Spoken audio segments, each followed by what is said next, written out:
stop touching women in that way. You should probably keep your hands to yourself. So, Assemblywoman Flores, you write in the piece that you wrote for The Cut that you know that people might accuse you of being politically motivated here.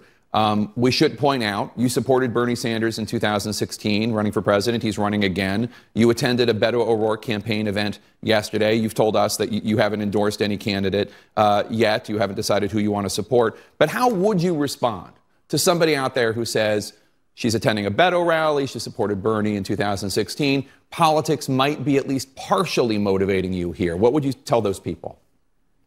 I would say politics was definitely the impetus.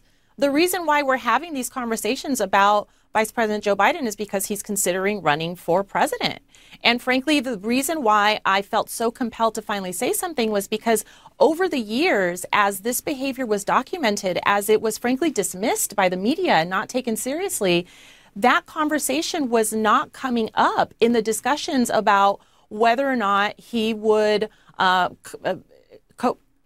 in a complete analysis of his history, of his record, as we go through the vetting process for all of these candidates, that important aspect was being left out, and it was being dismissed, and it wasn't being acknowledged. And for me, that was, one, incredibly offensive, and two, I think really speaks to the fact that when behavior isn't considered quote unquote serious enough for society, for America, it's very easy to dismiss it. You know, I fully recognize that this behavior, never do I claim that that rises to the level of a sexual assault or anything of that nature. What I am saying is that it's completely inappropriate, that it does not belong in any kind of a professional setting, much less in politics, and that is something that we should consider when we are talking about the background of a person who is considering running for president. Did you have any conversations about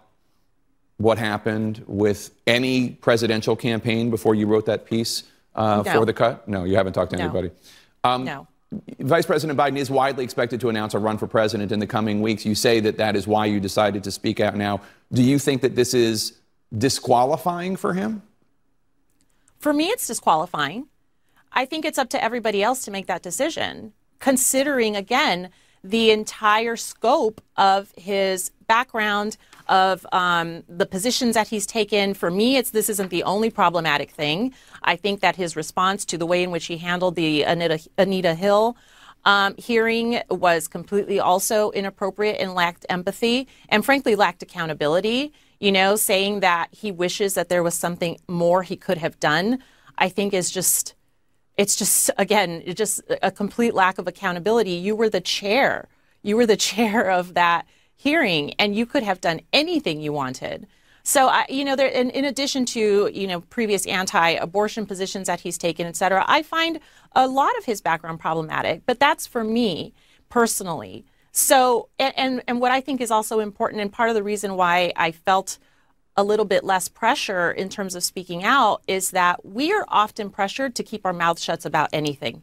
We, as you know, party loyalists, as party stalwarts, as our foot soldiers for the party, we are expected to, quote unquote, keep our dirty laundry to ourselves.